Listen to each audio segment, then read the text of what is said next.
ദൃശ്യമെന്ന ഒറ്റ ചിത്രത്തിലൂടെ തന്നെ മലയാളി പ്രേക്ഷകരുടെ പ്രിയങ്കരിയായ താരമാണ് അൻസിബ ഹസൻ. മോഹൻലാൽ ചിത്രത്തിന്റെ വിജയം നടിയുടെ കരിയറിൽ വലിയ വഴിത്തിരിവായിരുന്നു. ജിത്തു ജോസഫ് സംവിധാനം ചെയ്ത സിനിമയിലൂടെ മികച്ച തുടക്കമാണ് അൻസിബയ്ക്ക് മലയാളത്തിൽ ലഭിച്ചത്. എന്നാൽ ദൃശ്യത്തിനു ശേഷം ശ്രദ്ധിക്കപ്പെട്ട കഥാപാത്രങ്ങൾ നടിക്കധികം ലഭിച്ചിരുന്നില്ല. ഒരിടവേളയ്ക്ക് ശേഷം ദൃശ്യത്തിലെ രണ്ടാം ഭാഗത്തിലൂടെ നടി വീണ്ടും തിരിച്ചെത്തുകയാണ്. അടുത്തിടെയാണ് രണ്ടാം ഭാഗത്തിന്റെ ചിത്രീകരണം പൂർത്തിയായത്. ദൃശ്യം 2 ലൊക്കേഷനിൽ നിന്നുള്ള ചിത്രങ്ങളെല്ലാം സോഷ്യൽ മീഡിയയിൽ വൈറലായിരുന്നു. വലിയ ആകാംക്ഷകളോടെയാണ് ആരാധകരും സിനിമാ പ്രേമികളും ഒന്നടങ്കം മോഹൻലാൽ ചിത്രത്തിനായി കാത്തിരിക്കുന്നത്. അതേസമയം റിപ്പോർട്ടറിന് നൽകിയ അഭിമുഖത്തിൽ സോഷ്യൽ മീഡിയ അധിക്ഷേപങ്ങൾ തന്നെ വല്ലാതെ തളർത്തിയെന്ന് നടി തുറന്നു പറഞ്ഞിരുന്നു. വ്യാജവാർത്തകൾ തന്നെ മാനസികമായി തളർത്തിയെന്നും കടുത്ത സൈബർ ആക്രമണമാണ് തനിക്ക് നേരിടേണ്ടി വന്നതെന്നും അൻസിബ ഹസൻ പറയുന്നു.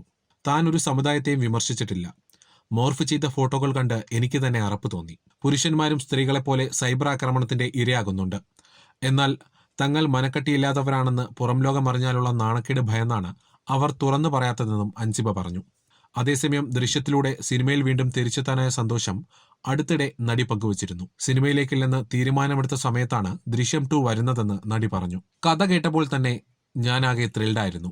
പിന്നീട് സെറ്റിലെത്തിയപ്പോൾ പഠിക്കാൻ പോയി കുറേ നാളുകൾക്ക് ശേഷം വീട്ടിൽ തിരിച്ചെത്തിയ ഫീലിംഗ് ആയിരുന്നുവെന്നും നടി പറഞ്ഞു. മലയാളത്തിലും തമിഴിലുമായി 25ലധികം സിനിമകൾ അഭിനയിച്ച താരമാണ് അൻസിബ ഹസൻ. സത്യൻ അന്തിക്കാട് സംവിധാനം ചെയ്ത ഇന്നത്തെ ചിന്താവിഷയമായിരുന്നു നടിയുടെ ആദ്യത്തെ സിനിമ. അഭിനയത്തിന് പുറമെ അവതാരകയായും നടി തിളങ്ങിയിട്ടുണ്ട്. കോമഡി സൂപ്പർ നൈറ്റ് 2 പോലുള്ള പരിപാടികൾ അവതരിപ്പിച്ചായിരുന്നു അൻസിബ മിനിസ്ക്രീനിലും സജീവമായത്. ഫ്ലവേഴ്സ് ടിവിയിലെ തന്നെ മർഹബ, മറക്കാത്ത സ്വാദ്, മൈലാഞ്ചി മഞ്ച് തുടങ്ങിയ പരിപാടികളിലും അവതാരകയായി നടിയെത്തിയിരുന്നു. തമിഴ് സിനിമയിലാണ് ഗ്ലാമർ വേഷങ്ങളിൽ അൻസിബ അഭിനയിച്ചത്. അതേസമയം 7 വർഷത്തിനു ശേഷമാണ് ദൃശ്യത്തിന് രണ്ടാം ഭാഗം ഒരുങ്ങുന്നത്. ദൃശ്യം 2-ൽ അഞ്ജു ജോർജ് എന്ന തന്റെ കഥാപാത്രമായാണ് നടി വീണ്ടും എത്തുന്നത്.